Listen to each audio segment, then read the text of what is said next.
JT3 It's living with the Lawsons. This journey in life will be awesome. This is what reality TV should be.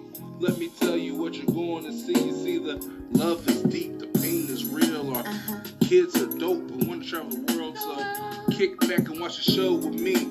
Living with the Lawsons. This is our family. Living with the Lawsons. Hello, kids. Today's book we're going to read is called Pretty Salma, a Little Red Riding Hood Story from Africa by Nikki Daly. Salma lived with her granny and grandfather on the quiet side of town. One day her granny said, "Salma, pretty Salma, please go to the market for your old granny who loves you so." Salma put on her blue scarf, her stripy intama, her pretty white beads, and her yellow sandals. She tucked Granny's shopping list in her intama, lifted Granny's big straw basket on her head, and kissed Granny goodbye. "Straight there and back again," Granny said, "and don't talk to strangers, you hear?" "Okay, I promise," said Salma. Off Salma went, flip-flop in her yellow sandals as she walked, and she sang her favorite song. "Oh, Salma, pretty Salma, come kiss Granny, your darling old granny, who loves you so." At the market, she bought a giant watermelon, a speckled rooster, and an ice-cold pink drink, and a bunch of candy-striped straws. The sun was growing hot, and the basket felt very heavy, so Salma decided to take a shortcut home through the wild side of town. Along the way, she sang her favorite song, "Oh, Salma, pretty Salma, come kiss Granny, your darling old granny, who loves you so." "Are you pretty Salma?" asked the stranger. It was Mr. Dog. He had been listening to her song. "Yes," said Salma. "Are you going to Granny's?" asked Mr. Dog. "Yes," said Salma.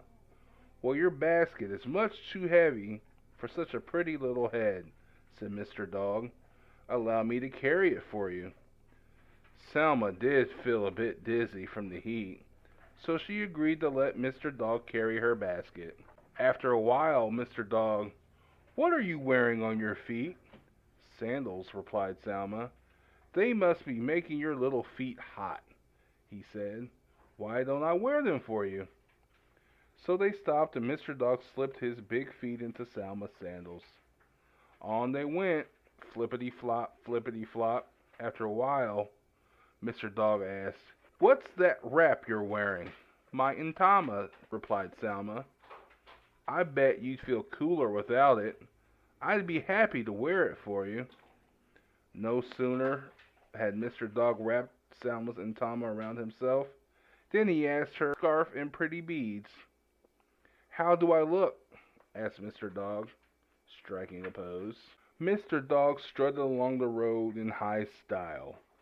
Salma began to miss her things, but when she asked for them back, Mr. Dog only said, "Some music will help you beat the heat. Won't you teach me a song?" So Salma tried to teach him her favorite song. "Oh, Salma, pretty Salma, come kiss Granny, your darling old granny, who loves you so." But Mr. Dog was hopeless at singing. All he could do was woof, woof, woof. "I need a lot more practice, Mr. Dog, and until I learn to sing, you won't get your things back." Salma begged. Salma pleaded, Mr. Dog, please give me my things back." Mr. Dog growled, "Shh! You will never ever get your things back. Now run away, little girl, before I bite you in two." Poor Salma got such a fright when she saw his sharp teeth that she ran and ran and ran until she found her grandfather in his Anansi costume, telling stories. When grandfather heard Salma's story, he said, "That's a very exciting story, Salma, but it doesn't sound like a happy ending.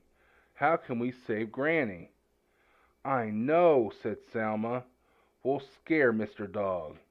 "Exactly how do we scare Mr. Dog?" asked grandfather. "Like this. said Salma, putting on the mask of a Kaka Mutabi, the boogeyman.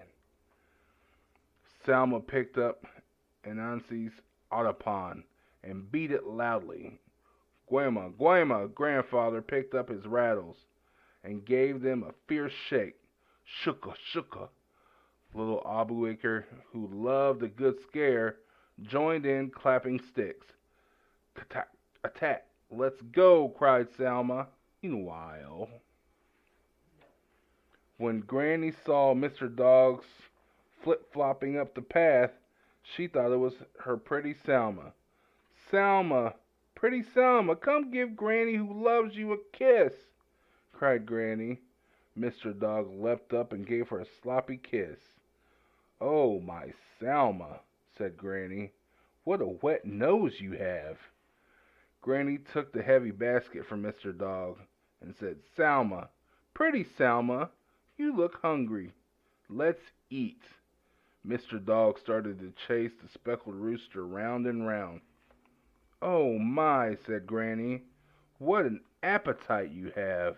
Then Granny said, Salma, pretty Salma, it's time for your bath. Into the bath leapt Mr. Dog. Oh my, Salma, said Granny, what hairy ears you have. Are you sure you're my pretty Salma? Oh, yes, yes, yes, cried Mr. Dog, jumping onto Granny's lap and wagging his tail. Now Granny was really worried. Did her pretty Salma have a tail? Perhaps this wasn't her pretty Salma. Well, there was only one way to find out. Let's sing our favorite song, said Granny, and she started to sing. Oh, Salma, pretty Salma, come kiss Granny, your darling old Granny who loves you so. Woof, woof, woof, barked Mr. Dog. Then Granny knew she had been tricked. She reached for her broom. Out, get out! But Mr. Dog liked being pretty Salma far too much to leave Granny's house, so instead he growled and snapped at her. Granny was afraid Mr. Dog would bite her in two, so she jumped into her cooking pot. Mr. Dog pushed the lid down. Nice, he thought. Granny's soup. Granny cried, Help! Help! Help! Just then the door burst open loud. Guema, Guema, shuka, shuka, katak, katak. When Mr. Dog saw the Kakamutabi, the boogeyman, and his gang, he got a terrible fright.